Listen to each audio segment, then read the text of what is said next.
करते हैं मार्केट की खबर के साथ। और अब बात आईटीसी में हुए बड़े ब्लॉक डील की। ब्रिटिश अमेरिकन टोबैको ने आईटीसी में ब्लॉक डील के जरिए 3.5% की हिस्सेदारी बेची है।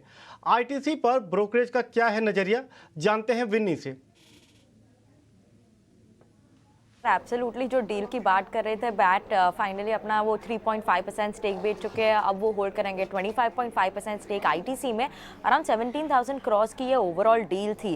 तो इसके जो ब्रोकरेजेस ने बताया है कि मॉर्गन स्टैनली ने कहा है वो मेंटेन कर रहे हैं अपना ओवरवेट रेटिंग। टारगेट प्राइस दी हुआ है 491 रुपीज़ पर शेयर। वो बोल रहे थे कि ये बैट का जो स्टेक सेल हो जाता था उसके बाद वो अनसर्टनिटी जो थी स्टॉक के पर वो अब टर्न अराउंड हो जाएगी। स्टॉक ने थोड़े लास्ट फ्यू डेज में अंडर परफॉर्म भी किया हुआ था, तो अब एक्सपेक्ट करते हैं कि आईटीसी की स्टॉक की आउट परफॉर्मेंस होगी, वो रिज्यूम हो जाएगी वापस से और वो बुलिश ही रहेंगे आईटीसी के स्टॉक पे। स्पेशली एक्सपेक्टेशंस है कि सिगरेट टैक्स ज़्यादा नहीं होगा। वो सिगरेट एनवायरनमेंट जो टैक्स का एनवायरनमेंट है वो स्टेबल रहा है लास्ट फ्यू सालों में, वही रहेगा। सिगरेट टैक्स में कुछ ज़्यादा चेंजेस नहीं एक्सपेक्ट कर रहे हैं। Scale up of non cigarette business वो भी काफ़ी स्ट्रॉन्ग ही है कंपनी का। एफएमसीजी बिजनेस की मार्जिन अच्छी है कंपनी की और रीजनेबल वैल्यूएशंस है कंपेयर करें जैसे HUL या कोई और other FMCG company, Nestle, Britannia, Tata consumers, तो उनसे वैल्यूएशंस बहुत ही कम है। अराउंड 23 टाइम्स है आईटीसी की वैल्यूएशंस 1 ईयर फॉरवर्ड पे।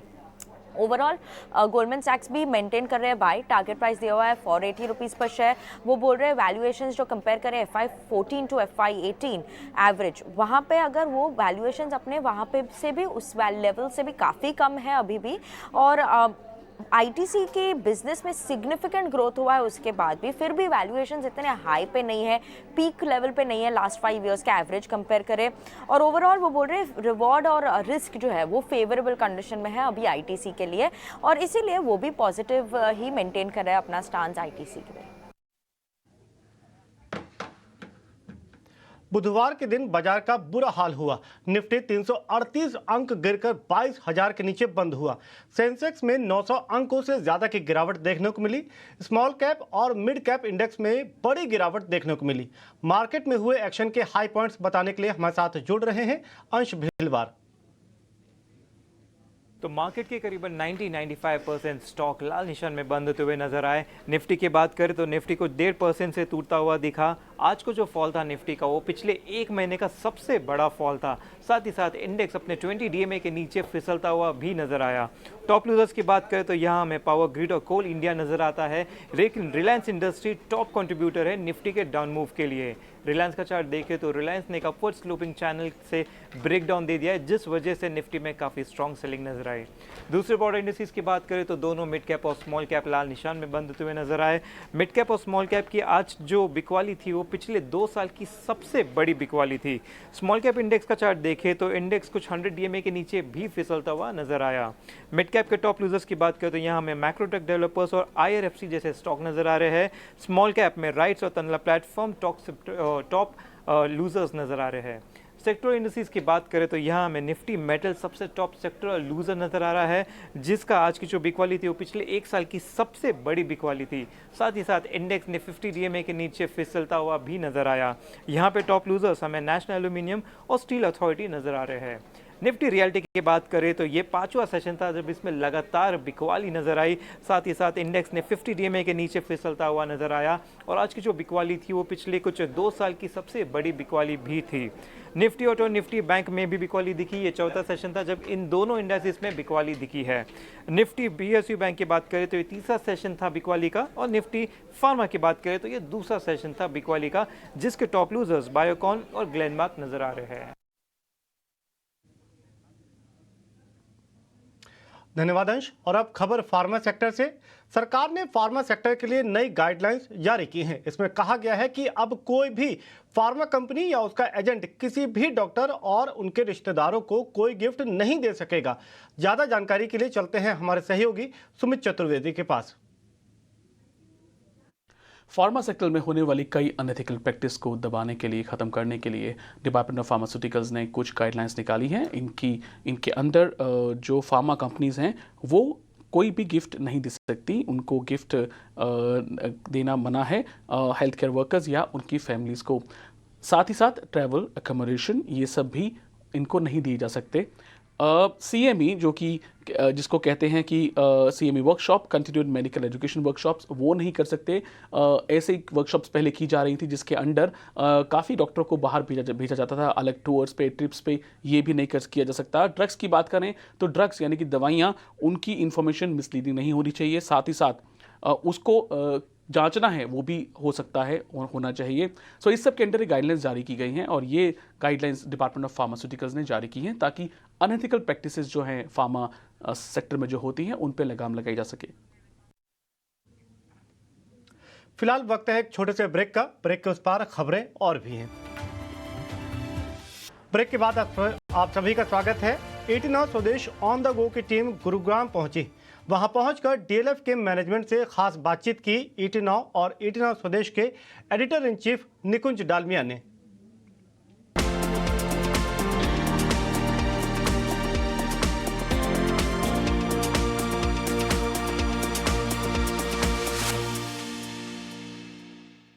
हमारे साथ DLF के अब टॉप मैनेजमेंट जुड़ रहे हैं 89 स्वदेश पे। त्यागी साहब और खट्टर साहब, आप दोनों का बहुत बहुत स्वागत, शुक्रिया, थैंक यू वेरी मच। शुक्रिया। हमारे दर्शक जानना चाहते हैं कि थोड़ी सी हिस्ट्री इस जगह के बारे में, थोड़ी सी इस कंपनी के बारे में। वो कहते हैं ना, जब मैं छोटा बच्चा था DLF और गुड़गांव आता था, मगर वहाँ पे जंगल ही दिखता था और छोटी सड़कें दिखती थी और छोटे छोटे घर दिखते थे। मगर अब माशाल्लाह देखिए बड़ी बड़ी इमारतें। तो ये कमाल कैसे हुआ? ये इसमें कोई कमाल नहीं है, इसमें जो इंग्लिश में बोलते हैं लेबर ऑफ लव। हाँ जी, हाँ जी। इसमें पिछले 30 साल का DLF ने बहुत मेहनत करी है जो आज आप देख रहे हैं।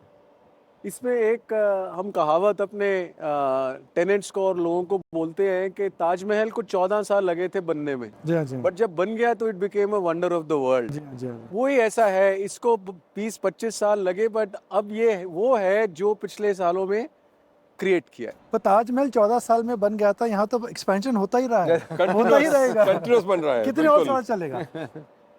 ये तो आई थिंक एक्सपेंशन तो हमारे पास अभी काफ़ी ज़मीन और FAR वगैरह है और गॉड इज़ काइंड, अभी डिमांड भी काफ़ी अच्छी है। तो आई थिंक एक्सपेंशन अगले 4-5 साल तो इसी पेस पे चलता रहेगा। तो त्यागी साहब, पब्लिक इन्फॉर्मेशन है, आपने कहा है कि आपकी जो ग्रोथ रहेगी मिड टीन्स में रहेगी, जी 15 से 18, 14 से 18 के बीच में। पर ये जब आपने हमें ये नंबर्स दिए थे, ये 2024 के बिगिनिंग में दिए थे। जी। आपने बोला था कि आप जो 1 साल में करेंगे, आपने 9 महीने में कर लिया। तो क्या मिड टीन्स को अर्ली 20s करने का समय आ गया है? नहीं, अभी नहीं आया है। आ जाएगा। देखिए, जैसे कहते हैं भगवान जो है बहुत काइंड रहा है लास्ट 3 सालों से, एंड होपफुली मैक्रो जो हमारी सिचुएशन है पूरे देश की, रियल एस्टेट स्ट्रक्चर की, हमारी कंपनी की, वो सपोर्ट कर रही है इस ग्रोथ को। सो हमें उम्मीद है कि ये जो ग्रोथ पाथ हमने एक तरह से अपना दर्शाया है अपने एनालिस्ट प्रेजेंटेशन वगैरह में, हम उस पर अडियर कर पाएंगे। एंड होपफुली जो आप कह रहे हैं वो आपके मुंह में घी शक्कर, लेकिन let's see। हम कहते हैं ऊपर वाला देता है, छप्पर फाड़ के देता है। तो रियल एस्टेट बिल्डर छप्पर फाड़ के वर्ड तो यूज नहीं कर सकता। नहीं, छप्पर मार के नहीं कर सकते, बट एक चीज़ है जिसे हमें नहीं भूलना चाहिए कि जैसे डिमांड बढ़ी है, मैक्रो इकोनॉमी बहुत स्ट्रांग हुई है, नंबर ऑफ क्रेडिबल डेवलपर्स जो मार्केट में वो रिलेटिवली कम है। तो इसलिए टू सम डिग्री जो बड़े डेवलपर्स हैं, जो ज़्यादा क्रेडिबल डेवलपर्स हैं, उनका शेयर एक डिस्प्रपोर्शनेटली बढ़ा है, इसमें दो राय नहीं हो सकती। तो अगर एक बेसिक बेंचमार्क यूज करें, GDP ग्रोथ, जी और आपके हमारे देश में 4 से 5% इन्फ्लेशन है, जी तो 15% आपकी नॉमिनल ग्रोथ है। जी। तो क्या मैं बोल सकता हूँ रियल एस्टेट सेक्टर में जो ग्रोथ रहेगी वह नॉमिनल GDP के आसपास रहेगी? नॉमिनल से नॉमिनल प्लस तक होनी चाहिए, बिल्कुल। और क्या प्राइसेस भी उस हिसाब से चलेंगे? प्राइजेस उसी हिसाब से चलेंगी, प्लस प्राइजेस ऑल्सो इस पे डिपेंड करेगा कि मार्केट में एपेटाइट कितना है देने का। इन दोनों का कॉम्बिनेशन लेके प्राइजेस बढ़ेंगी। ताकि साहब, हम जब बात करते थे इलेक्ट्रॉनिक सिटी की, तो पहले बैंगलोर का बैंगलोर नाम में आता था, मगर अब हम देखते हैं कि गुड़गांव या गुरुग्राम के अंदर भी स्टार्टअप्स हैं, ग्लोबल डिलीवरी सेंटर्स आ रहे हैं, काफ़ी बड़ी IT कंपनीज का यहाँ पे सेंटर्स है। IT के अंदर स्लो डाउन आ रहा है। तो जब इस प्रकार का बड़ा स्लो डाउन आता है, तो आपको क्या लगता है डिमांड पे असर नहीं पड़ेगा? तो ऐसे है कि ये IT सेक्टर अब बहुत बड़ा हो गया है, इसको 3-4 पार्ट्स 5 पार्ट्स में डिवाइड करना पड़ेगा। जो ग्लोबल कैपेबिलिटी सेंटर्स हैं वो स्लो डाउन नहीं हुआ है, अच्छा, और उन्हीं से ही काफ़ी ग्रोथ आ रही है वो। और ये जो न्यू एज कंपनीज हैं which are called those magnificent 7 in the US, ऐसी कंपनीज काफ़ी ज़्यादा आ रही हैं। जो थर्ड पार्टी सर्विस प्रोवाइडर थे उसमें पिछले 4 साल के ग्रोथ के बाद पिछले 1-1.5 साल का स्लोनेस आई है। बट हमें लगता है वो जब वेस्टर्न वर्ल्ड में आईटी की एक्सपेंडिचर थोड़ा बढ़ना शुरू होगा वो अपने आप पिकअप हो जाएगा। अ, हमने डिमांड भी देखी है ऊपर और इन्फ्लेशन भी ऊपर जाती देखी है। जी। तो डेवलपर्स का मानता था जी हम दाम इसलिए बढ़ाए ना बिकॉज इन्फ्लेशन आ रही है। अब इन्फ्लेशन कंट्रोल में आ रही है तो क्या जो बिल्डर्स जो प्राइस हाइक ले रहे थे क्या वो भी कम हो जाएगी? देखिए ऐसा है कि बिल्डर्स प्राइस हाइक ले रहे थे, आई थिंक एक मे बी शायद सही तरीका नहीं है।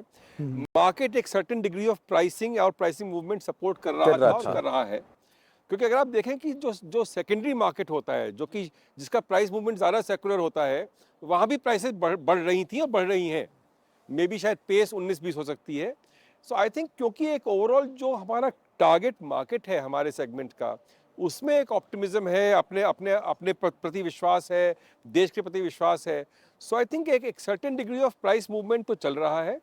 जाहिर है वो ऐसा नहीं होना चाहिए कि इट बिकम्स अनअफोर्डेबल उस टारगेट सेगमेंट के लिए, बट आई थिंक एक जनरल एक प्राइसिंग रोबस्टनेस तो डेफिनेटली मार्केट में है और मेरे विचार में एटलीस्ट अगले 2-2.5 साल तो रहनी ही चाहिए। मगर ऐसा क्यों है कि कोविड के बाद जो हमने अप्रिसिएशन देखा है एनसीआर रीजन के अंदर और स्पेशली गुड़गांव और इस पर्टिकुलर ज्योग्राफी के अंदर मैक्सिमम अप्रिसिएशन देखने को मिला?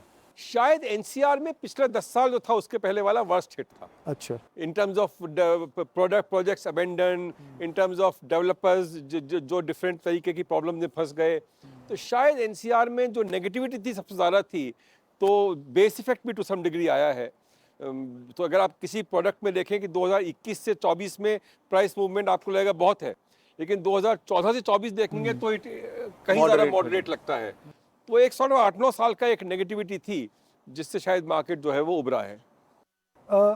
हमारे दर्शक अक्सर जानना चाहते हैं, स्पेशली डीएलएफ से जानना चाहेंगे कि भाई इफ चॉइस टू इन्वेस्ट है भी जी। शेयर बाजार में इन्वेस्ट करें या रियल एस्टेट में इन्वेस्ट करें? ये तो देखो ये तो हर एक आदमी का अपना होता है। मगर इज द इन्वेस्टर बैक? देखिए स्पेकुलेटर के लिए जगह नहीं है, बट सीरियस इन्वेस्टर जो अपने बच्चों के लिए दूसरा या तीसरा घर खरीद रहा है वो तो डेफिनेटली है। एनआरआई इन्वेस्टर डेफिनेटली बैक है, उसमें दो राय हो ही नहीं सकती। तो मैक्रोस की बात अगर करें तो इंडिया के अंदर number of young couples, number of nuclear families which are evolving, the penetration of home housing, तो अभी तो बहुत बड़ी जैसे हम कहते हैं कि काफ़ी हमें ऊपर जर्नी जाना है। ये बिल्कुल आपकी सही बात है। मैं एक्चुअली हफ्ता भर पहले एक बेन कंसल्टिंग की रिपोर्ट पढ़ रहा था, जी हाँ। तो वो कह रहे थे कि जो इंडियन मिडिल क्लास है वो पेंटागन की तरह है, इतनी बड़ी है और वो कंटिन्यूसली एक्सपैंड होती रहेगी। जब वो एक्सपैंड होगी so housing market, office market, retail will all grow along with it and in certain segments and pockets at a rate higher than the growth in the economy. पर त्यागी साहब, is DLF a company which is for classes not for masses?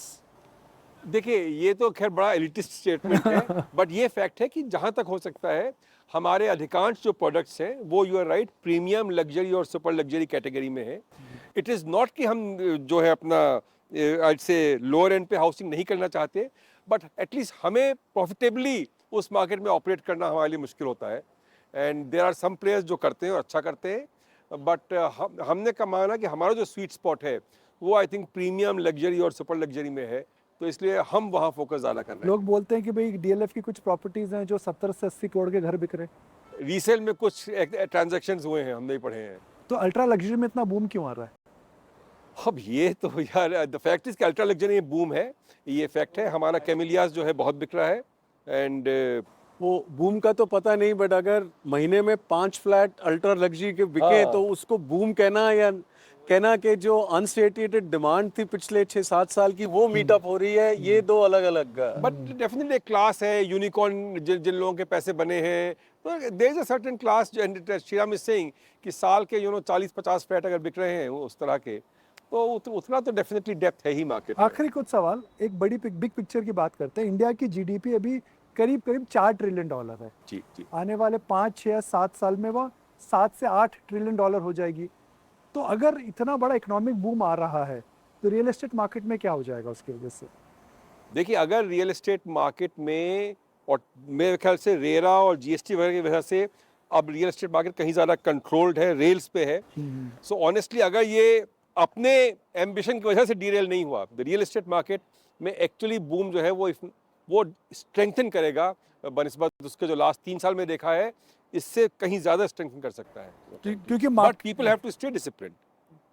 Discipline मतलब ये कि जैसे 2010-11 में हुआ था कि मल्टीपल प्रोजेक्ट्स लॉन्च कर दिए, एग्जीक्यूशन कैपेबिलिटी थी नहीं, उस तरह से नहीं होना चाहिए। अभी भी लोग बोलते हैं कि इंडिया के अंदर जो लैंड प्राइसेस हैं ग्लोबल लेवल से ज़्यादा है, क्या हकीकत है ये?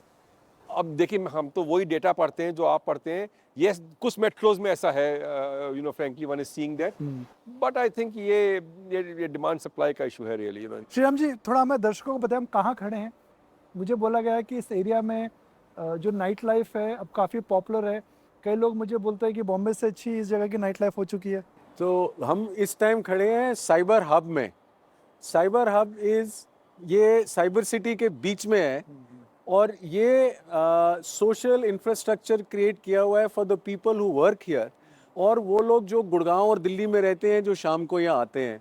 नाइट लाइफ की थोड़ी कॉनोटेशन अच्छी नहीं होती, तो यहाँ पे सोशल लाइफ बहुत सोशल लाइफ, यहाँ बहुत फैमिलीज आती हैं शाम को, और लोग आते हैं कि एक अच्छी ड्रिंक पी, अच्छा खाना खाया और थोड़ा अच्छे इन्वायरमेंट में घूमा और सेफ इन्वायरमेंट में घूमा जहाँ पार्किंग की प्रॉब्लम नहीं है। तो नहीं रिकमेंडेशंस यार, क्योंकि हम तो मुंबई कल जा रहे हैं, तो आज यहाँ क्या करना चाहिए? नहीं, वो एक दिन में नहीं होगा पूरा, आपको हफ्ता 10 दिन रहना पड़ेगा। तो त्यागी साहब, आखिरी सवाल, कोविड के अंदर हम जब बात करते थे दुनिया अलग थी, अब दुनिया अलग है।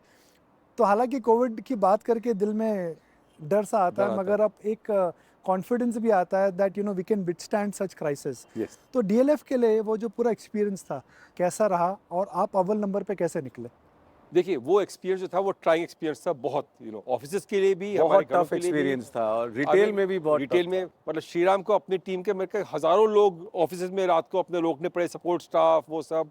हमारे अपार्टमेंट्स में you know hundreds of staff member had to stay back for weeks together. हमने कोशिश की कि अपने टेनेंट्स और रेजिडेंट्स दोनों को जितना लीस्ट डिसरप्शन हो सकता था उतना लीस्ट डिसरप्शन करें, including home delivery of stuff, food, everything. So obviously I think उसके बाद यू नो क्लियरली हमारी contingency planning, all of those things improve हुई हैं। हमने जो थोड़ा हेल्थ इंफ्रास्ट्रक्चर, हमने ऑक्सीजन कंसनट्रेटर्स हायर किए, लोकल हॉस्पिटल से टाइप्स किए।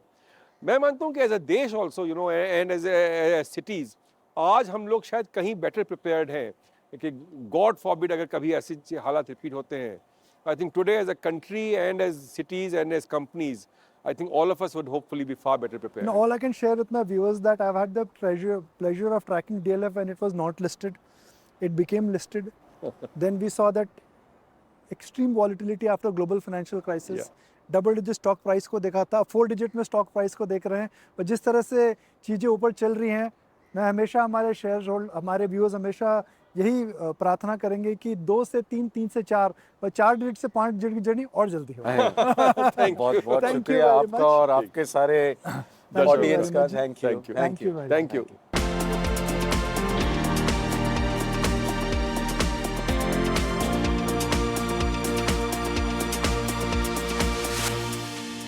तो ये इंटरेस्टिंग डिस्कशन आपने सुना डीएलएफ मैनेजमेंट से, और अब रुख करते हैं हमारे खास segment Nivesh day. Sundaram mutual fund present wealth creator SIP edition Nivesh day में आज हम एसआईपी के साथ साथ फाइनेंशियल प्लानिंग पर भी चर्चा करेंगे। इसमें हम आपकी फाइनेंशियल प्लानिंग के लिए आसान शब्दों में एसआईपी के फायदे और इससे जुड़ी रणनीति बताएंगे, और इसी पर यह विशेष show.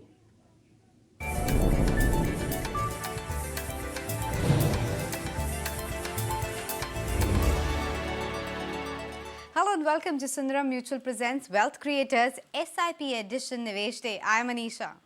And I'm Aisha, and today we're going to be delving into a crucial aspect of financial planning: how to plan for your financial goals via SIPs or systematic investment plans. SIPs? That's a word we have heard a lot these days, but what exactly is SIP and how is it beneficial? Absolutely, SIPs are a fantastic tool for individuals looking to achieve their financial goals. It stands for Systematic Investment Plan, where you invest a fixed amount regularly in mutual funds. Interesting. So, how can someone effectively use SIPs to plan for their financial goals exactly? Well, the first step is to identify your financial goals, whether it's buying a house, funding your child's education, or planning for retirement. Okay, so once you've identified your goals, how does SIP come into play? Well, SIPs allow you to invest systematically over a period of time, allowing you to start small and build your investment kitty over time. It also averages out your investment cost, where for a fixed investment amount, you get fewer units when the NAV is high and more when the NAV is low. So SIPs also help you benefit from the power of compounding. Okay, that point is noted, but how does one choose the right SIP for their goals?